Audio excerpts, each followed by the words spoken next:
बिस्मिल्लाहिर्रहमानिर्रहीम। हम्द व सना रब मेहरबान के नाम और दरूद व सलाम शान कायनात जान कायनात नबी आखिरुज़्ज़मां हज़रत मोहम्मद मुस्तफ़ा सल्लल्लाहु अलैहि वसल्लम पर। आप इस वक्त मौजूद हैं आमिर उस्मान आदिल यूट्यूब चैनल पर। पेश खिदमत हैं आज की स्मार्ट हेडलाइंस। तारीख़ है 3 दिसंबर सन 2021 और दिन है जुम्मा मुबारक का। बढ़ते हैं पहले आलमी मंजरनामे की जानिब। अक़वाम मुत्तहिदा के जनरल सेक्रेटरी एंटोनियो गुतरेस, उनका कहना है कि वायरस की कोई हद नहीं होती और इस बिना पर कुछ मुल्कों पर फ़िज़ाई पाबंदियाँ आयद करना सरासर गैर मुनसिफ़ाना कदम है। तुर्की में करेंसी के बहरान पर वज़ीर ख़ज़ाना को इस्तीफ़ा देना पड़ा।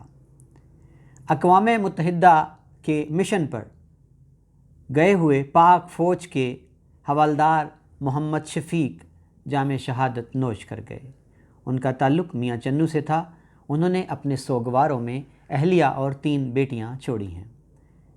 UN मिशन के तहत जो दस्ते भेजे जाते हैं, हमेशा से ही पाकिस्तानी फ़ौजियों ने, अफसरों ने लाजवाल कुर्बानियाँ दी हैं, जिनकी तारीफ़ आलमी ताकतों ने भी की है और गैर मुल्की मुबस्सरीन ने भी हमेशा पाक फ़ौज के किरदार, सलाहियतों की और कारकर्दगी की मोतरफ़ रही हैं। सऊदी अरब ने उम्रे पर जाने वालों के लिए पॉलिसी में तब्दीली करते हुए ये ऐलान किया है कि अब मोतमरीन 10 दिन की बजाय 30 दिन तक सऊदी अरब की सरज़मीन पर क़याम कर सकते हैं। दुबई ने अपनी गोल्डन वीज़ा पॉलिसी के तहत पाकिस्तान के स्टार बाउलर साबिक़ कप्तान वसीम अकरम को गोल्डन वीज़ा जारी कर दिया। वसीम अकरम ने इस पर खुशी का इजहार किया है। बरतानिया में एक लड़की ने अनोखा मुकदमा जीत लिया डॉक्टर्स के ख़िलाफ़ और उसने कहा कि दुनिया में आने से कबल मेरी माँ की ट्रीटमेंट के दौरान डॉक्टर से जो ब्लंडर हुए, जो गलतियाँ हुईं, अगर वो ना होती तो मैं माजूरी से बच सकती थी। इस पर हर्जाने का दावा अदालत ने दायर कर दिया डॉक्टर्स को और अब उस लड़की को लाखों पाउंड जुर्माना अदा हो जाएगा। मकबूजा कश्मीर में कल हमने ख़बर रिपोर्ट की थी कि कश्मीरी यतीम बच्चों को भारत में फ़रोख्त किया जा रहा है 75,000 रुपये फ़ी बच्चा के इवज़। अब ख़बर आई है कि मकबूजा कश्मीर के इलाके पामपुर में FIR दर्ज कर ली गई है ऐसे अनासिर के ख़िलाफ़ और ट्रूथ फाइंडिंग कमीशन मुकर्रर कर दिए गए हैं मकबूजा वादी में। चीन के मिज़ाइल के तजर्बे को अमेरिका का कहना है कि ये ख़ित्ते में अमन के ख़िलाफ़ है। ईरान का एटम बम का ख्वाब अधूरा ही रहेगा, ये कहना है इसराइल का। तालिबान के साथ जो झड़प थी वो गलतफहमी का नतीजा थी, ईरान की जानिब से वजाहत आ चुकी है।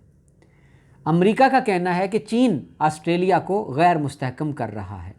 सऊदी अरब में 4 लाख ऑनलाइन सियाहती वीज़े जारी किए गए हालिया दिनों में।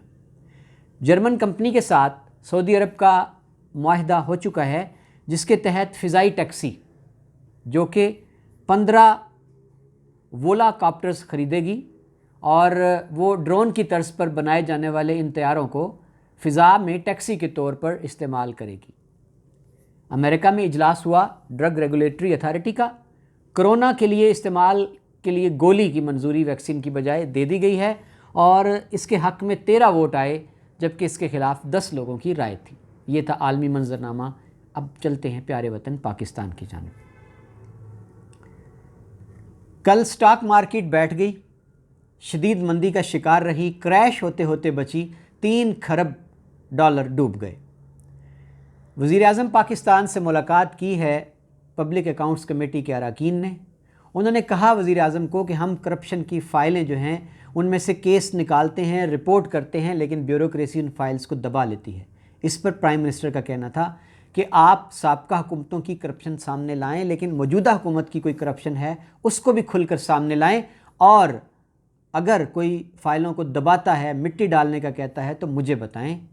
किसी के लिए कोई रू रियायत नहीं है। जो करप्शन में मुलव्वस है, भले वो हमारा अपना ही क्यों ना हो, उसको बेनकाब करना ज़रूरी है। हुकूमत ने फ़ैसला किया है कि आइंदा आने वाला साल 2022 उसको नौजवानों का साल करार दिया जाएगा। काफ लीग और PTI में ब्रेक थ्रू हो चुका है। जो बल्दियाती इंतखाबात पर दोनों पार्टियां एक दूसरे से दूर थीं, दरार पड़ी हुई थी, अब एक मुआहिदा हो चुका है। काफ लीग के तहफ़्फ़ुज़ात दूर हो चुके हैं नए बल्दियाती एक्ट के हवाले से। DG रेंजर्स पंजाब नई तैनाती हुई है। मेजर जनरल आसिफ हुसैन को ये ओहदा सौंप दिया गया है। لیاقت بلوچ جماعت اسلامی کے سیکریٹری جنرل ہیں، ان سے رابطہ کیا ہے چیئرمین سینٹ صادق سنجرانی نے. انہوں نے جو گوادر میں احتجاج اور دھرنا ہے اس کو ختم کرانے کے لیے لیاقت بلوچ سے مدد مانگ لی.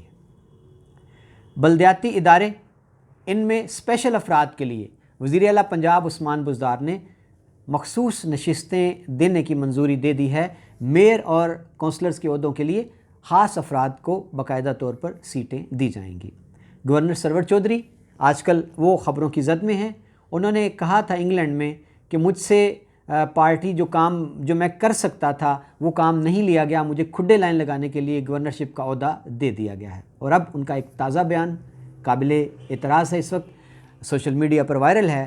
کہتے ہیں کہ IMF نے ہمیں $6 بلین دینے کے لیے ہم سے سب کچھ لکھوا لیا. اب یہ پیغام بڑا معنی خیز ہے، تنقید کی زد میں ہے کہ سب کچھ سے مراد کیا لیتے ہیں. کرونا ویکسین، اس کو فوری طور پر جو نئی اس کی اومیکرون قسم آئی ہے اس سے بچنے کے لیے تیز تر اس کی مہم کرنے کا ملک بھر میں فیصلہ کر لیا گیا ہے. سپریم کورٹ نے کہا کہ کیا پاکستان کی ریاست اتنی کمزور ہے کہ سمگل کر کے بچیاں جو دبئی لے جا چکی ہیں ان کو واپس نہیں لا سکتی. دبئی جو ہے وہ تو پاکستان کی ایک تحصیل سے بھی چھوٹا ملک ہے. ایک کیس زیر سماعت تھا جس میں خاتون نے استدعا کی عدالت سے کہ میری بیٹیوں کو اغوا کر کے دبئی لے جایا گیا ہے اور 10 سال سے میں اپنی بچیوں سے مل نہیں پائی. اور جس خاتون پر الزام تھا کہ وہ ان کی بچیوں کو لے گئی ہے، عدالت نے اس کا پاسپورٹ عدالت میں جمع کرانے کا حکم دیا، اس کا نام ECL میں ڈالنے کا حکم دے دیا ہے. پاکستان کی ہاکی کا زوال جاری ہے. جونیئر ورلڈ کپ ہاکی میں پاکستان اب 11ویں اور 12ویں پوزیشن کے لیے اپنا آخری میچ کھیلے گا. جنوبی افریقہ سے بھی کل پاکستان کی ٹیم اپنا میچ ہار گئی. آخر میں گجرات کی خبریں. جلال پور جٹا میں کل ایک دلخراش واقعہ پیش آیا. چوتھی جماعت کا طالب علم گھر سے ٹیوشن پڑھنے کے لیے نکلا، واپس نہ آیا. جب اس کی تلاش کی گئی تو اس کی لاش ایک زیر تعمیر گھر سے ملی. DPO گجرات موقع پر پہنچ گئے اور ان کا کہنا ہے کہ ہم انشاءاللہ تعالی جلد اس کیس کا سراغ لگا لیں گے. یہ تھی آج کی سمارٹ ہیڈ لائنز. میرے چینل کو سبسکرائب کیجیے اور اپنا رکھیے بہت سا خیال. کل تک کے لیے اجازت.